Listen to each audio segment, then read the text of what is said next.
आपको बता दें कि सोनाली फोगाट मामले में, इनकी मौत मामले में मर्डर का केस गोवा में दर्ज हो गया है। गोवा पुलिस ने मर्डर का केस दर्ज किया है और पुलिस ने आईपीसी की धारा 302 भी जोड़ी है। तो इस वक्त की सबसे बड़ी खबर इस केस से जुड़ी हुई गोवा में ही थी।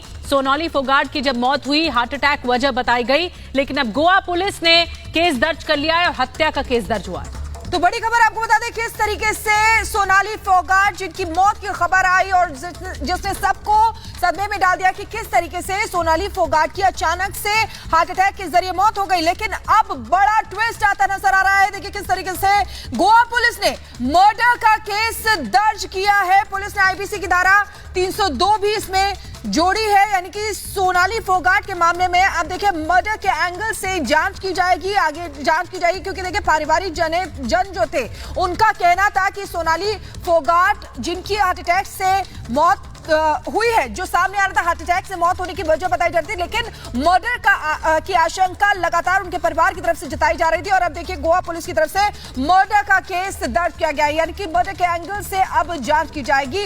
गोवा में थी सोनाली फोगाट जब उनकी मौत हुई और 302 भी जोड़ी है। आईपीसी की धारा 302 जोड़ी गई है पुलिस के जरिए और ये पूरा मामला फिलहाल उलझता हुआ नजर आ रहा है, क्योंकि परिवार ने शक जाहिर किया था, सोनाली फोगाट के परिवार ने हत्या का शक जाहिर किया था और इसी वजह से पुलिस ने ये आगे का एक्शन लिया है। हत्या के तहत केस दर्ज हो गया है, हत्या की धाराएं जोड़ी गई हैं। और आपको ये भी बता दें कि भाई की शिकायत सामने आई थी, सोनाली फोगाट के भाई ने शिकायत की थी और गोवा में भाई की शिकायत पर अब हत्या का केस दर्ज हो गया है। तो इस वक्त की सबसे बड़ा अपडेट सोनाली फोगाट केस में। और फोन लाइन पर हमारे साथ दीपेश जुड़े हैं, जो कि और ज्यादा जानकारी दे रहे हैं। दीपेश, टिकटॉक स्टार और इनकी मौत से पूरे भारत में इस वक्त पूरा भारत सन्न हो गया था कि आखिर कैसे इनकी मौत हुई। भाई की शिकायत पर अब हत्या का केस दर्ज हो गया है, गोवा पुलिस ने किया है।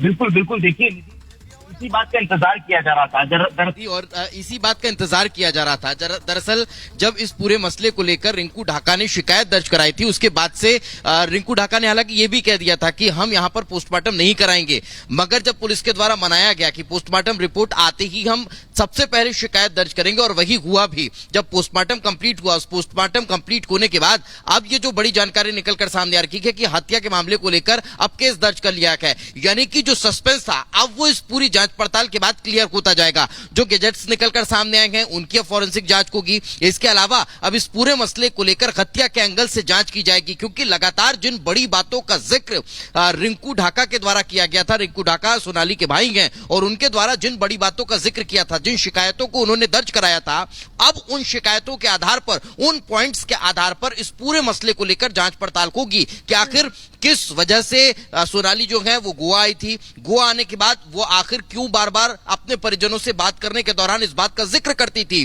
कि उनको खाने के बाद कुछ तकलीफ होती है। आखिर क्या उनके खाने में कोई मिलावट थी? क्योंकि इसी बात का जिक्र रिंकू ने किया था। रिंकू ने इस पूरे मसले को लेकर शिकायत में पॉइंट आउट भी किया है कि उन्हें खाने में मिलावट करके कुछ दिया जाता है और यही वजह है, इसी वजह से उनकी डेथ भी हुई है। इस तरह की बातें उस शिकायत में थी। अब जब जी बिल्कुल दीपेश, बड़ी बात है यहाँ पर आप कह रहे हो, जिस तरीके से तहरीर दी गई है भाई की तरफ से, उसमें एक बड़ी साजिश का खुलासा होता है।